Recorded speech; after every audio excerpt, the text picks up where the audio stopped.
On Christmas Eve, I overheard my son and his wife finalizing their plan. Step 1, get my signature. Step 2, take my house. Step 3, put me in a home. They thought I was a frail old man. They forgot what I used to do for a living.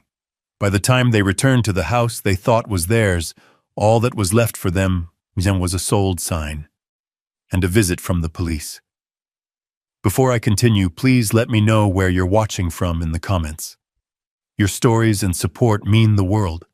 And be sure to like and subscribe if you believe that dignity is something worth fighting for at any age. The first week of December felt different that year.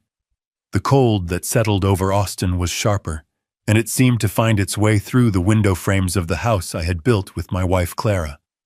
It was a house made of Texas limestone and 47 years of memories, but my daughter-in-law Jess only saw the square footage. She was walking through the living room that evening, her phone pressed to her ear, her voice a smooth, confident hum that didn't belong within these walls. She was talking to an interior designer, a fact I gathered from the words she used, words that felt like stones being thrown at my life's work. Potential, she said, pacing across the hardwood floors. It has good bones, of course, but it's all so dated. We'd need to open this whole space up. A full, open concept. That dreadful wallpaper in the dining room has to go immediately. And these floors, they need to be completely refinished. I was sitting in my worn leather armchair in the corner, a book open on my lap. The pages hadn't turned in 20 minutes. I was a piece of the furniture she was planning to replace an old fixture that no longer fit her modern aesthetic. Each word she spoke was a small erasure of Clara. The wallpaper she called Dreadful Clara had picked it out herself, her eyes shining as she held the sample against the wall, declaring it looked like a field of wildflowers. The floors Jess wanted to refinish still held a small, faint scuff mark near the hearth, a mark left by our son Mark's first tricycle on his 3rd birthday. I could still hear Clara's laughter from that day. To Jess, it was an imperfection to be sanded away. To me, it was a scar I treasured. I kept my eyes on my book, my breathing even. I had learned in my 72 years that the most important battles are often won by observing the field before making a move. I was a retired forensic accountant. My entire career had been about finding the truth hidden in plain sight, decoding the stories that numbers and patterns told when people thought no one was looking. And the pattern here was becoming painfully clear. Mark came home, then his briefcase in hand, his shoulders slumped from the weight of his day. He walked in, and the atmosphere in the room immediately tensed. He saw Jess on the phone, a predator circling her territory, and he saw me in the corner, a silent, immovable stone. Jess ended her call with a cheerful, "I'll send you the floor plans tomorrow." She walked over to Mark, giving him a quick kiss before whispering something in his ear. I saw his eyes flick towards me for a fraction of a second, a flicker of guilt before he looked away. That was his tell. The quick, averted glance. It was the same look he had when he was 8 years old and tried to convince me the neighbor's window had simply broken on its own. He walked over, loosening his tie. "Good day, Dad," he asked. The question was hollow, a line from a script he was tired of reading. "It was quiet, son," I replied, my voice calm. "Good, good," he said, already turning away. "We're just going to head upstairs for a bit before dinner." He didn't wait for a response. He followed Jess up the stairs, leaving me in a silence that was louder than any argument. The message was clear. This was their house now, and I was just a tenant on a lease that was about to expire. I looked at the photograph of Clara and me on the mantel taken the day we moved in. We were so young, our arms around each other, our faces full of a future we thought we would share forever within these walls. "Oh, Clara," I whispered to the empty room. "You wouldn't believe this." Later that evening, after a dinner of leftovers that Jess had served with a sigh of impatience, I sat down at my small desk in the study. I opened my laptop intending to read the news, but a notification caught my eye. An email from my bank. The subject line made my heart skip a beat. Action required information. Verification for your loan application. My hands, usually so steady, felt a slight tremor. I hadn't applied for any loan. I was debt-free. My house had been paid off for 2 decades. I clicked open the email. It was a standard automated message from the Fraud Prevention Department, asking me to confirm a recent application for a home equity line of credit, a HELOC. My training, my entire professional life kicked in. The part of my brain that had laid dormant since retirement suddenly lit up cold and sharp. I didn't panic. I began to analyze. I was about to stand up to walk into the living room and demand an explanation, but then I heard their voices. Mark and Jess were sitting on the sofa, their heads close together over a glowing tablet. I could hear Jess's excited whispers. "Look at this one, honey. The Wolf gas range. And the Sub-Zero fridge. It would fit perfectly once we take out that wall." Mark murmured something in agreement. They were spending money they didn't have, and a cold, heavy certainty settled in the pit of my stomach. The loan application, their extravagant plans. It was all connected. I looked at the email again. Then I looked at my son, the boy I had taught to ride a bike, the man who now couldn't even look me in the eye. I closed the laptop. Confrontation now would only give them time to cover their tracks. No. An auditor never announces his audit. He simply begins his work. I went to bed that night not as a grieving father, but as a man with a case to solve. Christmas Eve arrived wrapped in a sheath of forced cheerfulness. Jess had decorated the house with a cold, minimalist precision. Silver and white ornaments replaced the mismatched, colorful collection of memories Clara and I had gathered over the years. The scent of pine was masked by an expensive artificial cinnamon candle. We sat down for dinner, a dry roast chicken and overcooked vegetables. The conversation was painfully superficial, revolving around Mark's job and Jess's latest real estate conquests. They gave me my gift. It was a cashmere sweater, elegantly wrapped. I unfolded it to find a charcoal gray V-neck. It was an expensive, thoughtful gift for a stranger. I hadn't worn a V-neck in my life, a fact my son once knew. I thanked them, my smile feeling like a mask. Later that night, long after the house had fallen silent, I lay awake in my bed. Sleep wouldn't come. My mind was a whirl of numbers, dates, and suspicions. Around 2 a.m, I gave up and decided to go downstairs for a glass of water. The house was dark, save for the soft, multicolored glow of the Christmas tree lights in the living room, casting long, dancing shadows on the walls. I moved quietly, my footsteps muffled by the runner in the hallway. As I reached the bottom of the stairs, I heard voices, whispers. They were coming from the living room. Mark and Jess were on the sofa, sitting in the dark, illuminated only by the glow of the tree. They must have thought I was sound asleep, lost in an old man's heavy slumber. I froze in the shadows of the hallway, just out of their line of sight. Jess's voice was a sharp, insistent hiss. "You have to do it, Mark. It's the only way. Just get him to sign the power of attorney papers after the holiday. Tell him it's for his own good. Once that's done, we can leverage the full value of the house. We can get the down payment for the Lake Travis place. After Christmas, we'll move him to Brookdale. I already took a tour. It's fine." I felt the air leave my lungs. Brookdale. A nursing home. Mark's voice was low-laced with a pathetic thread of hesitation. "Jess, I don't know. It's my dad's house." "It will be our house," Jess snapped, her whisper like the crack of a whip. "He's getting confused, Mark. He won't even know what he's signing. This is our one chance to get the life we deserve. We'll be gentle but firm. We'll kick him out after Christmas." The words hung in the silent air. Kick him out. Not move him, not find him a new place. Kick him out. I stood there in the darkness and something inside me shifted. It wasn't a snap of anger. It was the cold, clean click of a lock falling into place. The fuzzy picture of my life had come into sharp, brutal focus. The man on the sofa was not the son I had raised. The woman beside him was a stranger who saw me as an obstacle. My heart was beating a steady, heavy rhythm against my ribs. There was no fear. There was no sadness. There was only a profound and chilling clarity. I did not retreat back up the stairs. I did not make a sound. I turned with the deliberate, quiet precision of an old clock and walked back to my room. I closed my door without a sound and sat in the armchair facing the window. The fight was over. The war had just begun.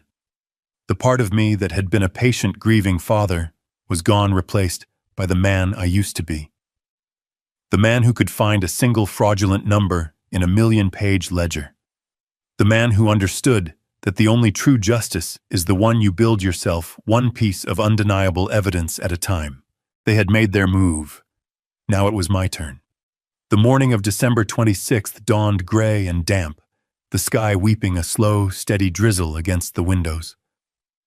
The house was a museum of a holiday that had already passed. Torn wrapping paper overflowed from a trash bag in the corner, and a few stray pine needles dotted the floor like forgotten breadcrumbs. The air was thick with a hollow silence. I heard them before I saw them, their voices carrying from the upstairs bedroom.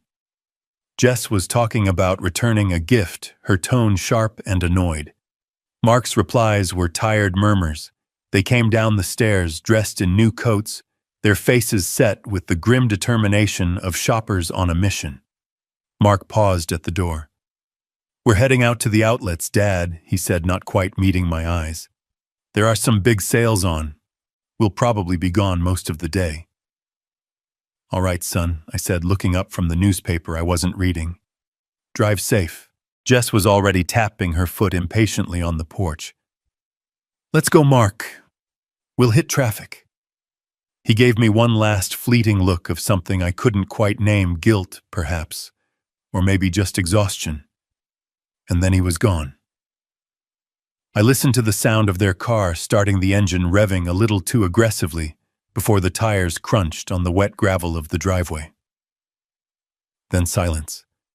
A deep, profound silence that felt like the house was finally breathing again. It was the first time I had been truly alone since I'd overheard their plan. The silence was not an emptiness. It was a space to think, a space to act. I folded the newspaper with methodical precision and placed it on the coffee table. I walked into my study, the small room where Clara and I had balanced our checkbooks and planned our vacations for nearly 50 years. I went to the bookshelf and pulled out a small leather-bound address book. The leather was cracked at the spine, and the edges of the pages were soft and worn. It was filled with the names of friends and family, some of whom were no longer with us. The handwriting inside was a mix of my own neat block letters and Clara's elegant looping cursive. I turned the pages, a silent procession of my life's relationships, until I found the name I was looking for, written in my own hand years ago, David Chen. I sat down in my desk chair, the old leather sighing under my weight, and dialed the number. It rang 3 times before a voice answered, a voice that was clear and confident. "David Chen." "David," I said. "It's Leo Petrov." The professionalism in his voice immediately softened, replaced by a genuine warmth. "Leo, it's great to hear from you. How are you? How was your Christmas? It was illuminating." "David, how is your family? How are Sarah and the kids?" "They're great, thanks for asking. The kids are still buzzing from all the presents. You know how it is." "I do," I said, and a genuine smile touched my lips for the first time in days. "I remember. You know, David, it's raining here today. A slow, steady rain. It reminds me of that big thunderstorm we had back in '98, the one that took a dozen shingles off my roof." David chuckled. "I remember it. My dad was up on your roof the very next morning. I was 16 and he dragged me up there with him to help." "He did," I said, my voice quiet. "He wouldn't take a dime for it. I tried to pay him and he just shook his head and said, "That's what neighbors do, Leo." Your father was a good man, David. You've got his heart. I saw it on the day you passed the bar exam. I was sitting in the back of that auditorium, and when they called your name, the look on your face, your dad would have been so proud. There was a moment of silence on the other end of the line, and when David spoke again, his voice was thick with emotion. Thank you, Leo. That means a lot to me. I took a breath. The pleasantries were over. It was time to get to work. David, I said, my tone shifting, losing its nostalgic warmth, and taking on a new, focused seriousness. I need to retain your services. The change was immediate. The warmth in David's voice was replaced by a sharp, professional focus. Of course, Leo. Is everything all right? No, I said simply. Something has happened.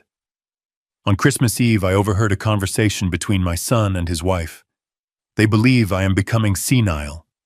They have a plan to have me sign over power of attorney, use my house as collateral for their own ventures, and then move me into an assisted living facility. I recounted the conversation I had heard not with the emotion of a betrayed father, but with the dispassionate precision of an accountant listing figures in a ledger. I told him every word I could remember. When I finished, the silence on the other end of the line was heavy. I could almost feel David's shock, his disbelief warring with his trust in me. Leo, he finally said, his voice tight. Are you absolutely certain? Could there have been a misunderstanding? Mark loves you. Mark loves the idea of a life he hasn't earned, I corrected gently. And his wife has shown him what she believes is the fastest way to get it.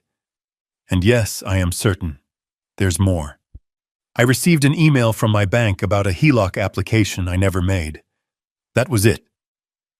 The dam of his disbelief broke, and a flood of cold anger came through the phone. They what? A fraudulent loan application. Leo, that's a federal crime. The gall of it. The absolute stomach-turning disrespect. I could hear him pacing in his office, his controlled, lawyerly demeanor completely gone, replaced by the fury of a man defending his family. Because to David, I was family, and that's why I had to be the one to pull him back from the edge. Anger is a luxury we can't afford right now, David, I said, my voice calm and steady, cutting through his rage. Anger makes mistakes. It's emotional. It leaves a mess. We are not going to make any mistakes. We are not going to be emotional. This is a ledger, David. A complex one with hidden columns and false entries. Every move we make from now on must be precise. It must be calculated, and it must be irrefutable. I need a professional right now, not just an angry friend. Can you be that for me? There was another pause. I could hear him take a deep, calming breath. When he spoke again, the fire was gone, replaced by ice. Yes, Leo. Yes, I can. I'm sorry. You're right. Okay, let's work the problem. What do you need from me? I need you to be my eyes and ears, I said. I need a full financial review of all my assets, my accounts, my credit. Everything. I suspect the HELOC is just the tip of the iceberg. I need to know exactly what they've done. Understood, David said, and I could hear the faint sound of him typing on a keyboard. First step, we need to get a limited power of attorney in place, one that gives me authority to access those financial records on your behalf. We can do it electronically. I'll draft it and email it to you within the hour. We need to see everything they've been doing under your name. Agreed, I said. What's the second step? The second step is containment. David's voice was firm. They're after the house. That's the grand prize. We need to protect your primary asset, and we need to do it immediately before they can make another move. We need to insulate it from any further attempts at fraudulent leverage. We need to act before they realize you're onto them. I looked out the window at the rain-soaked lawn, at the mighty oak tree Clara and I had planted as a sapling. What are you suggesting? David? I'm suggesting we take the board away from them, Leo, he said. His voice dropping slightly now, full of a cold, strategic energy. They think they're about to take your queen. It's time to show them they've been playing checkers while you've been playing chess. A plan began to form, a series of moves and countermoves of legal firewalls and financial traps. It was a complex and dangerous strategy, but for the first time in 3 years since Clara had passed, I felt a sense of purpose.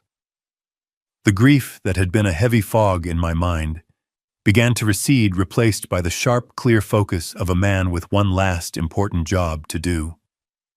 "Send me the documents, David," I said. "Let's get to work." As soon as the electronic documents arrived from David, I got to work. My study, once a place of quiet reading and reflection, transformed back into what it was always meant to be, a forensic accountant's office.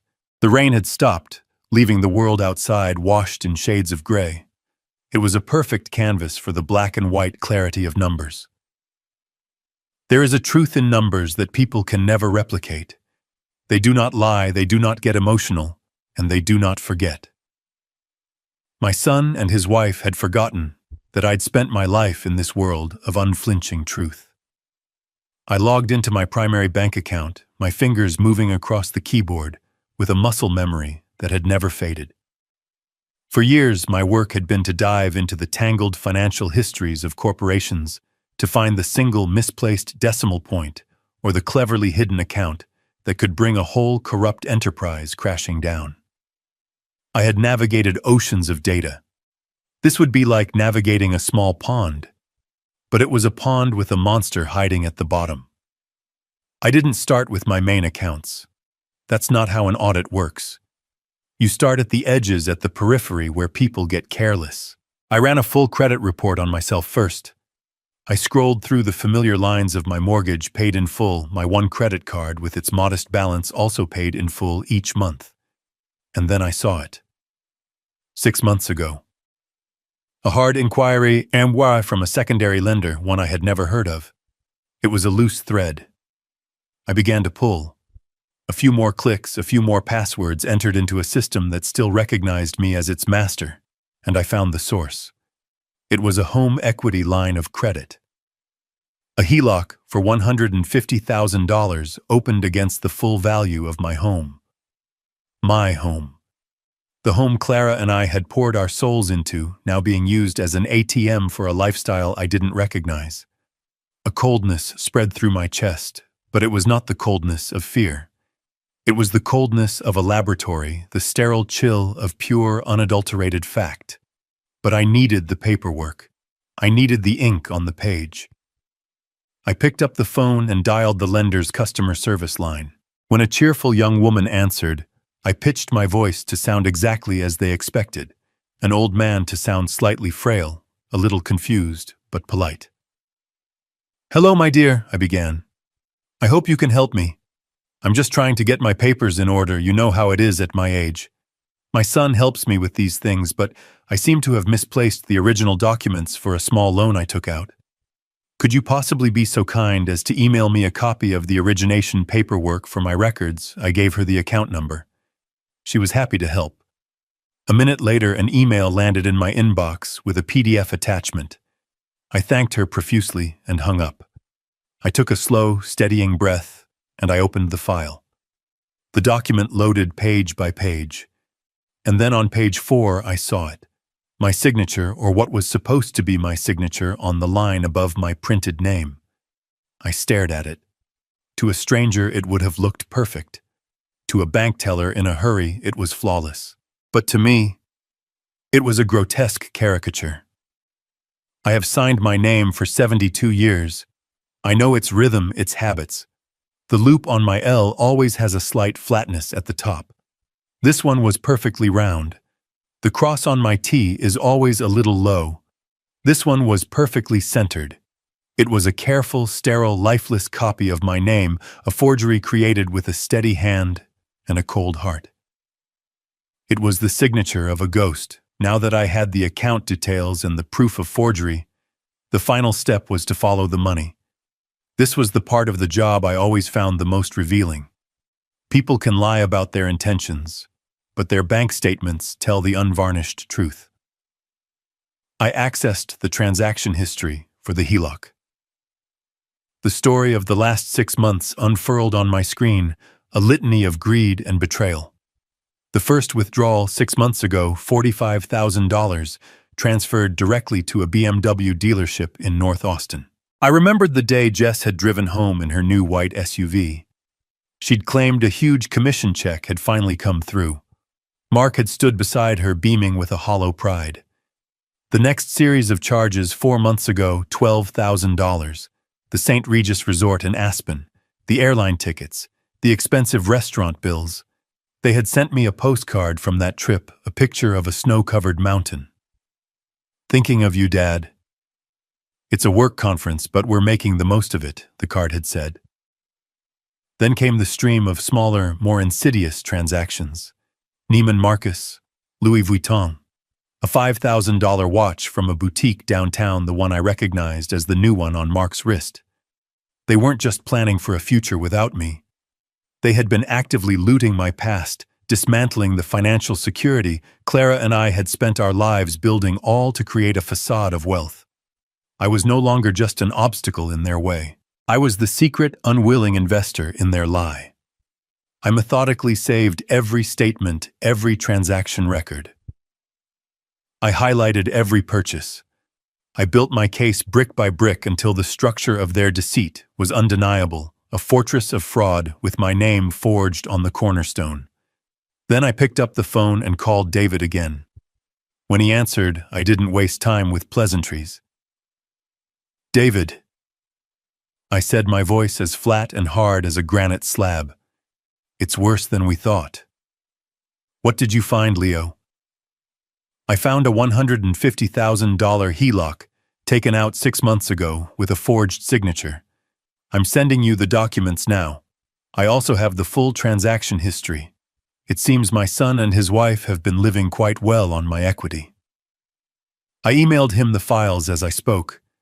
I heard the notification ping on his end, followed by a long, charged silence. I could picture him in his office, his eyes scanning the documents, the professional calm draining from his face to be replaced by a lawyer's righteous fury. I heard a sharp intake of breath. "My God, Leo," he finally whispered, his voice full of a new steely gravity. This isn't a family dispute anymore. This isn't a matter of disrespect. This is bank fraud, forgery. This is a Class A felony in the state of Texas. We have them. Leo, we have them cold." "I know," I said. "This changes the endgame," David said, his voice gaining speed and power. "This isn't about just getting you out of there with your house intact. We have a legal and moral obligation to report this. They committed a serious crime, Leo, against you and against the bank. They will face the law," David Foss assured him. "Of that there will be no question. But first they will face me." David hesitated. "Leo, the DA's office would handle this. We can turn over the evidence." "No," I cut him off, my voice quiet but absolute. "They used my name to write a fiction. I will use the truth to write the ending. They did this in the dark, in whispers. I will bring it into the light, in my own home, on my own terms." A new idea was forming in my mind, a way to present the final ledger, to make them see the cold, hard sum of their actions, not in a courtroom, but in the living room where they planned their betrayal. "What are you thinking?" Leo David asked, sensing the shift in my tone. "I'm thinking of a home movie," I said. "A presentation. I need you to handle the legal side. Prepare a full report for the district attorney. And I need you to do something else for me. I want you to find a cash buyer for the house. A quick, clean sale. Liquidate the asset. Protect it." David was silent for a moment, processing the audacity of the plan. Then I heard a slow smile in his voice. "You're going to present them with the evidence yourself while the house is being sold out from under them. An audit should always be presented to management before the final report is filed," I said. "It's professional courtesy." Leo David said, a note of deep respect in his voice. "They have no idea who they're dealing with." "No," I said, looking at the picture of Clara on my desk, her smile a beacon of the life we had built, and the legacy I would now protect. "They don't." but they're about to find out. The week after Christmas was a week of quiet, calculated observation. The house, now stripped of its forced holiday cheer, seemed to have returned to its natural state, a silent witness to the growing tension within its walls. Mark and Jess moved with a new kind of energy, a restless impatience that vibrated just beneath the surface of their polite questions and solicitous gestures. Jess would leave magazines open on the coffee table, all of them displaying pristine minimalist homes with sprawling kitchens and infinity pools. Mark would ask me if I needed anything from the store a dozen times a day, his voice laced with an artificial concern that never quite reached his eyes. They were circling.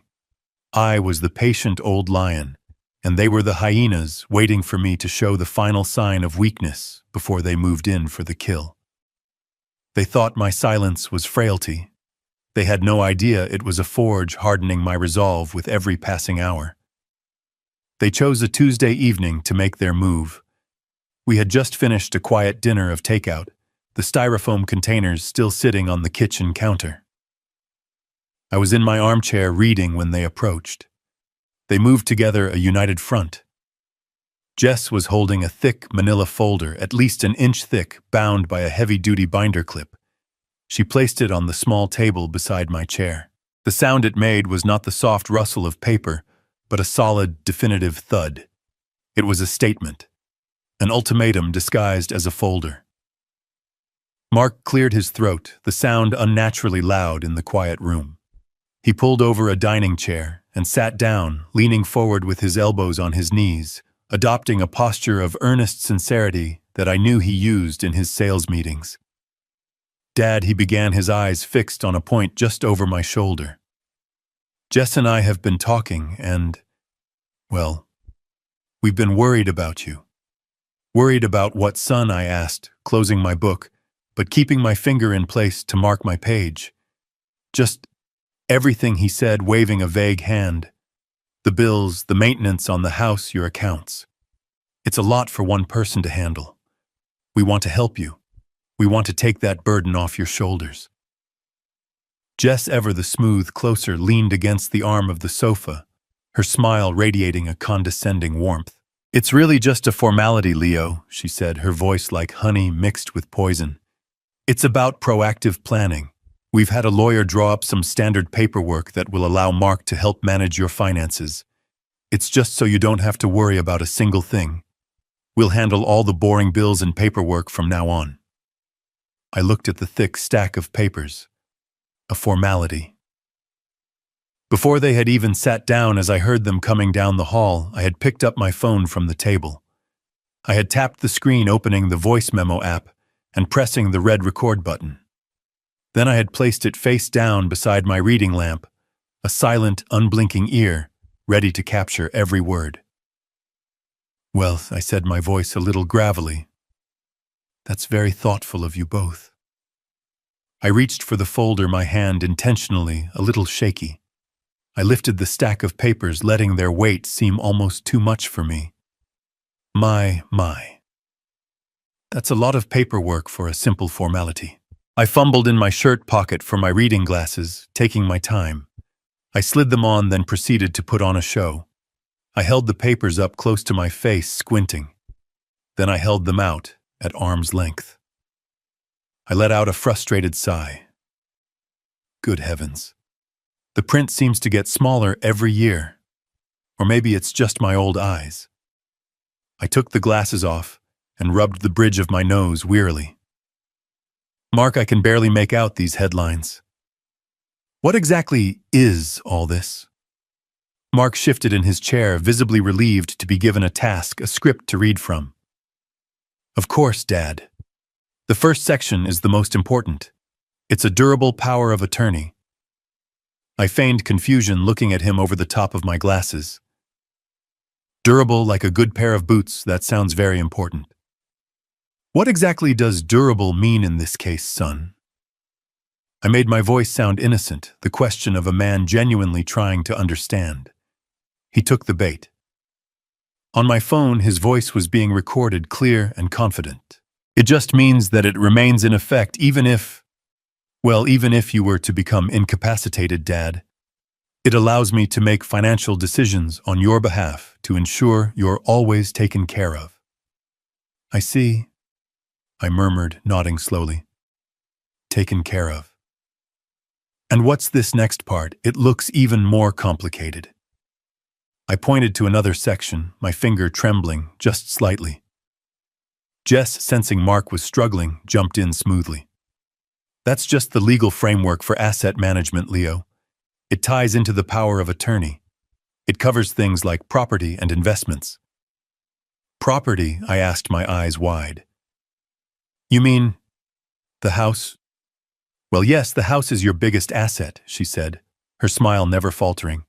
This just ensures we can manage it properly for you. I looked back and forth between them, my face a mask of befuddled concentration. I let the silence hang in the air for a moment, letting their eagerness build. Then I asked the question that the entire performance had been leading up to. The question that would either spring the trap or expose my game. I looked directly at Mark, then at Jess, my voice that of a simple, tired old man trying to grasp a complex concept. So just to be clear for an old man's mind, please correct me if I'm wrong. If I sign all of these papers right here tonight, it means that you two, I gestured between them, will be in complete charge of the house and all of my money. Is that right? You would be able to, for instance, sell the house if you thought it was for the best for my care. Jess's eyes lit up. She saw the finish line. She thought my question was me finally understanding, finally acquiescing to the inevitable. Exactly, Leo, she said, her voice bright with victory. You've got it. It just gives us the flexibility to make the best decisions for your care down the line. It protects you. Mark nodded in agreement, a wave of relief washing over his face. That's all it is, Dad. It protects you. I looked down at the signature line on the top page. A pen was sitting right beside it, placed there by Jess. My audience of two leaned forward, waiting. The recording on my phone was now a priceless artifact, a taped confession of their intentions, their own words confirming their plan to seize total control. I picked up the pen. I held it over the line. I could feel their collective breath being held. Then, with a slow, deliberate movement, I set the pen down on the table next to the folder, not on it. I let out a long, theatrical sigh. That's a lot to take in, children. A whole lot. A man my age. You can't rush these big decisions. It's my whole life on these pages. I looked up at them, my expression one of profound weariness. I need to let it sit for a while. Let me think about it. The change in the room was instantaneous. The air, once filled with predatory expectation, now crackled with a barely concealed frustration. Jess's smile tightened at the edges, a hairline fracture in her perfect facade. Mark just looked down at the floor, unable to hide his disappointment. Of course, Dad, he mumbled. Take your time. I will, I said, patting the stack of papers as if it were a sleeping animal. I'll keep these right here and try to read them over again in the morning when my eyes are fresh. We can talk again in a few days.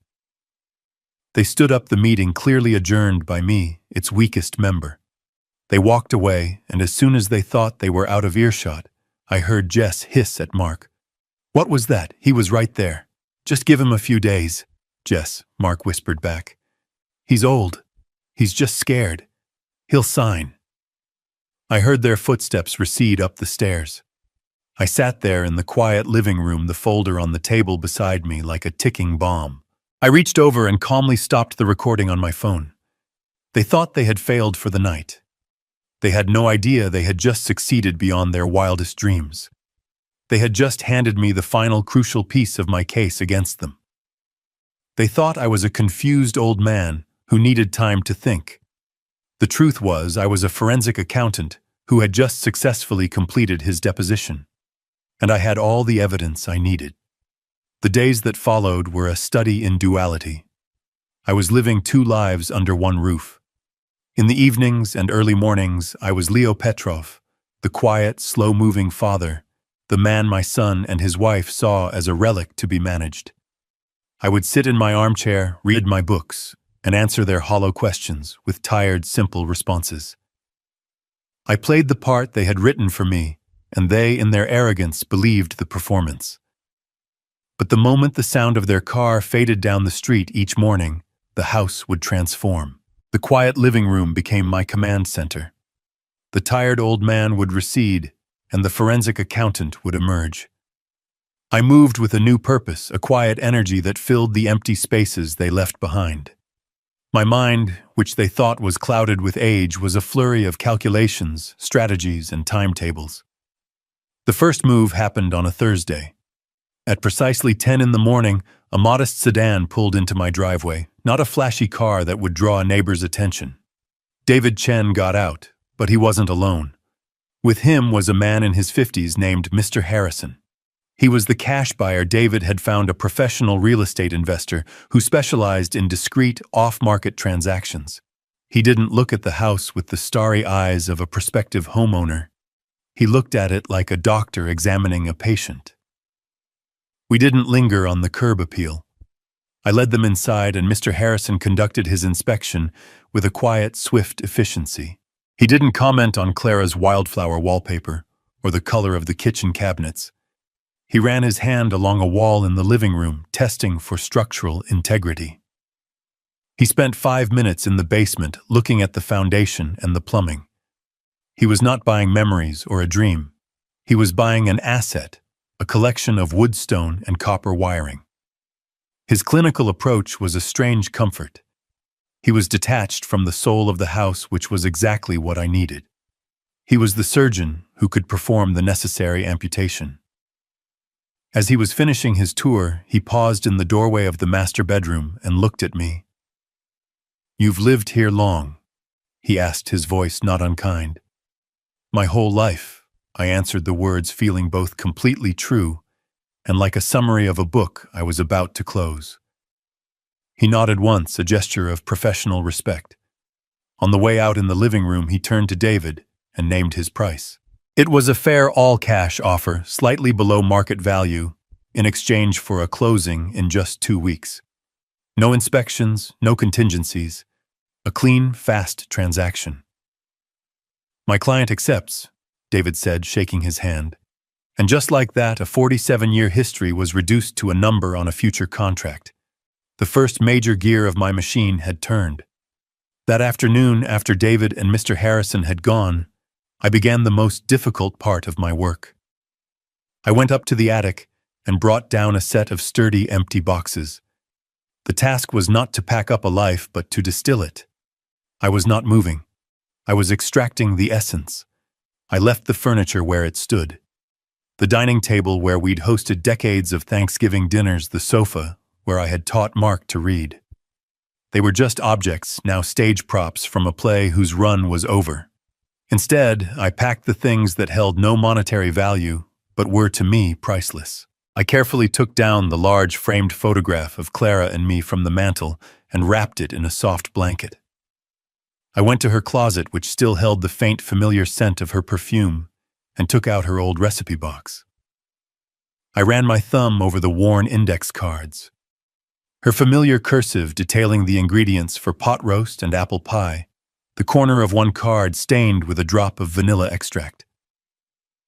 I packed my father's old watch, its face yellowed with age. I gathered the albums filled with faded photographs of Mark as a child, a smiling, gap-toothed boy on a bicycle, a sullen teenager in a too large suit at his graduation. I packed the physical proof that the man who now saw me as a burden had once been a boy who saw me as the whole world. I worked all afternoon, the house silent, except for the rustle of packing paper and the quiet echo of my own breathing. It was a methodical process of grief and release. With each item I placed in a box, I was making a choice. I was deciding what was worth saving. And in doing so, I felt a strange lightness. They could have the wood and the nails. They could have the square footage and the updated kitchen they dreamed of. They could not touch these things. They could not pack up a memory or put a lien on a ghost. In my mind, I spoke to Clara. I have to let the house go, my love, I thought as I sealed the last box. It's just an empty shell now. We took the best parts with us a long time ago. That evening, my work shifted back from the emotional to the tactical. I sat at my desk, a secure video call connecting me to David in his downtown office. On my screen, he looked every bit the sharp, focused lawyer. On his screen, I looked every bit the calm, retired accountant. Together, we were a formidable team. We did a final review of the evidence package, the culmination of a week's worth of secret work. "Okay, Leo," David said, sharing his screen with me. "Let's go over it one last time." I saw the file meticulously organized. There was the scanned copy of the HELOC application, with the forged signature highlighted in a stark digital red. There was the audio file from my phone, its waveform a visual representation of their lies. Next to it was a full notarized transcript of the conversation. And finally, there was the spreadsheet I had built, a damning color-coded ledger tracking every single dollar they had stolen, cross-referencing dates of purchases with their social media posts about work trips and bonus checks. "It's a fortress," Leo David said, his voice grim but satisfied. "There are no holes. The sworn statement you wrote is detailed and compelling. Once I submit this to the DA's office, the gears will start turning. An investigator will be assigned. I want you to be prepared for that. There is no turning back from this." "Good," I said, my voice steady. "Some gears need to turn. Some things need to be broken before they can be fixed." As we were about to sign off, a notification popped up in the corner of my screen. It was an email from David's paralegal. The subject line was a single powerful word: executed. David saw it too. "That's it, Leo," he said quietly. "The buyer has signed. I'm sending it to you for your digital signature now." A moment later, the contract appeared. I scrolled to the final page and with a steady hand clicked on the signature line. I typed my name, my true name, and clicked confirm. A small box appeared on the screen. "Congratulations, you have signed the document." I looked at those words for a long time. David's voice came through the speakers, pulling me back. "It's done," he said. "The closing is set for 2 weeks from Friday. The funds will be wired to a new account that we've set up, an account that they know nothing about. And the sold sign. It was delivered to my office this afternoon. It's ready to be installed whenever you give the word." I nodded slowly. The final pieces were locked in place. The sale of my past was now legally binding. The evidence for their future was ready to be delivered. I was now a ghost in my own home, a silent observer counting down the days. The pressure in the house was about to reach its breaking point, and I would be the one to decide when and how it would finally explode. A year is a long time to live inside a lie. It's 365 days of playing a part, of sitting at a dinner table with people who are waiting for you to disappear and smiling as you pass them the salt. It's 52 weeks of watching them grow more and more impatient, their polite facades cracking under the strain of their own greed. I watched the seasons change from my armchair, and with each passing month I saw the frustration in their eyes grow. They thought my refusal to sign their papers was a sign of a failing mind. They mistook my patience for senility. They had no idea that my mind was sharper than ever, and that my patience was not a weakness, but a weapon honed to a razor's edge, waiting for the perfect moment to strike. That moment was Christmas morning. Exactly 1 year to the day, I had become a ghost in my own home. The scene was almost identical. The same cold, elegant decorations, the same forced smiles. We sat in the living room after a breakfast of store-bought pastries, a small, sad pile of presents between us. They gave me another sweater, this one a bland beige, and a subscription to a magazine I would never read. They were the gifts of strangers, offerings made out of obligation, not love. After the last gift was unwrapped, a heavy silence fell over the room. This was it. I could feel it. Jess placed her coffee cup down on the table with a delicate click. She smoothed her dress, took a deep breath, and turned to me, her face arranged into a mask of loving concern. "Leo," she began, her voice dripping with a sweetness that was more cloying than sugar. "Mark and I have some wonderful news. We've been doing a lot of research and we've found the most amazing place for you. It's a vibrant senior living community just north of the city. It has a full continuum of care, social activities, everything you could possibly need. We think you'll be able to truly thrive there." Mark nodded along his eyes on the carpet. "It's a really great place, Dad.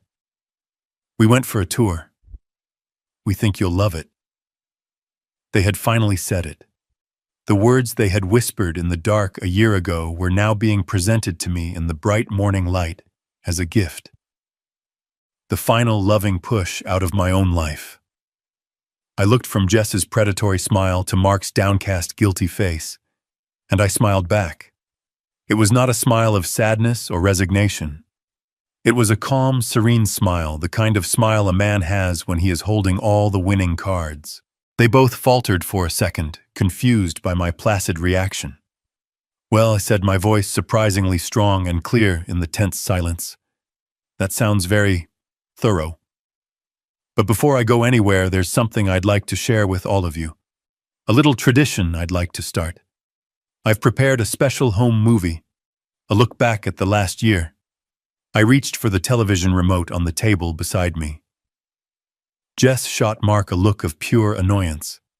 A home movie. The senile old man wanted to bore them with his nostalgia. Mark just shrugged, a flicker of relief in his eyes. A detour was better than a fight. "Of course, Dad," he said. "We'd love to see it." I aimed the remote at the large dark screen above the fireplace. "Good," I said. "It's important to remember the past." I pressed the power button. The 65-inch screen flickered to life, but it wasn't a grainy home video that appeared. There was no smiling family, no birthday parties, no vacations. The screen was filled with a crisp, clear, professional presentation, the kind you would see in a courtroom or a corporate boardroom. The background was a stark clinical white. The font was a simple, bold black. The first image to appear was simple and devastating. On the left side of the screen was a high-resolution scan of my signature taken from my passport. The familiar, slightly tired loop of the L, the confident cross of the T. On the right side was the signature from the bank's HELOC application. A perfect, sterile imitation. A red circle highlighted the subtle differences an expert, or the man who had written the name for 72 years, could see instantly. And between the two images, in bold red letters 2 inches high, was a single word: forgery. The silence in the room was absolute. It was as if the air itself had frozen. I didn't look at them. I kept my eyes on the screen. Then the slide changed. The next image was a clean, cold spreadsheet. The title at the top read, "Disbursement of Funds, HELOC Account, Ending in 4758. Below it was a meticulously detailed list of expenditures. A line item for $45,000 paid to BMW of North Austin. A charge for $12,000 at the St. Regis Aspen. A series of smaller yet equally damning charges from Neiman Marcus, Gucci, Rolex. It was a complete financial diary of their secret life, a monument to their greed, all paid for with the equity of the home my wife and I had built with our own hands. I could feel their eyes on the screen. I could hear the subtle shift in their breathing, the slow dawning horror. The final slide was the most powerful. The screen went black for a moment, and then a simple pulsing audio waveform appeared in the center, the kind you see in a recording studio. A title appeared above it. Recorded January 4th. Location: this room. And then their own voices filled the space, as clear and undeniable as the morning light streaming through the windows. It was the recording I had made when they presented me with their papers. Jess's voice came first, sharp and condescendingly sweet. "Exactly. Leo. You've got it. It just gives us the flexibility to make the best decisions for your care down the line. It protects you. Then came Mark's weak, hollow echo. That's all it is, Dad. It protects you. The word protects hung in the air, an obscene echo in the dead silence that followed. The audio file stopped playing, but the waveform remained on the screen, a silent accusation. I finally turned to look at them. The transformation was horrifying. The color had completely drained from Jess's face, leaving her expensive makeup looking like a painted mask on a marble statue. Her jaw was slack, her eyes wide with a terror so profound it seemed to have stolen her breath. Mark had physically collapsed. He was slumped deep into the sofa cushions, his hands covering his face, his body trembling in great silent shudders. Jess was the first to speak, her voice a strangled, pathetic whisper. What? What is this, Leo? What is this? Is this some kind of joke? I looked at her. My face calm, my heart beating a slow, steady rhythm. I gave her no anger. I gave her no rage. I gave her only the cold, hard truth she had tried so hard to bury. The joke, I said, my voice perfectly level, was that you thought I was a fool. You thought I was a piece of furniture you could move out of the way. You forgot what I did for a living for 40 years. I clicked the remote and the screen went black. The show was over. The evidence had been presented. And in the crushing, absolute silence of the room, I could hear the sound of their world, their carefully constructed lie, shattering into a million irreparable pieces. The silence that followed my presentation was a physical thing, a heavy, suffocating blanket that smothered all sound. It was broken by a sound that was both ordinary and, in that moment, terrifying. The sharp, cheerful chime of the doorbell. It cut through the tension like a scalpel. Mark and Jess both flinched as if struck. Their heads snapped toward the door, their eyes wide with a new primal fear of the outside world, of a reality they could no longer control. I, on the other hand, felt a profound sense of calm. Everything was proceeding exactly on schedule. I placed the remote control down on the coffee table next to the untouched plate of Christmas cookies. That must be for me, I said quietly. I stood up and walked to the door, my steps even and unhurried. Behind me I could hear a choked sob escape from Mark. I did not turn around. I reached the door and turned the handle. The bright morning light streamed in, silhouetting the 3 figures standing on my porch. 2 were in the crisp blue uniforms of the Austin Police Department. The third was David Chen, his face as impassive and hard as carved stone. David looked past me, his eyes locking onto my son and daughter-in-law, who were now staring in abject horror. His voice was cold, professional, and carried the immense weight of the law. "Mark Petrov, Jessica Petrov," he asked, though it was not a question. "My name is David Chen. These are Officers Miller and Davies. They have some questions for you regarding allegations of bank fraud and financial elder abuse." The words detonated in the silent room. Jess let out a raw, guttural scream, a sound of pure animal rage and denial. "No, you can't. This is our house." Mark simply dissolved, collapsing fully into the sofa, his body racked with loud, heaving sobs of a man completely and utterly broken.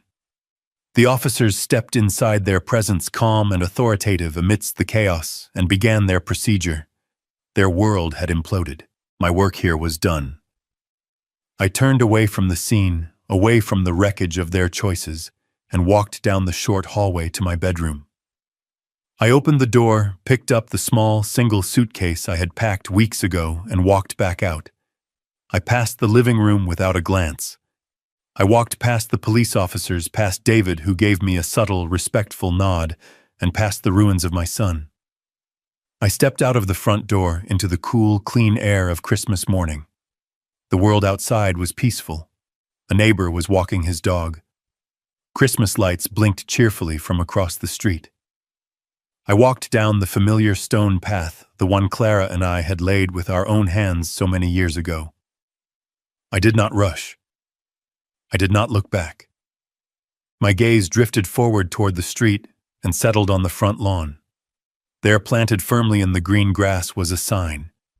Its background was a bold, declarative red, and on it, in stark white letters, was a single word: sold. I kept walking, leaving the house and the life inside it behind me.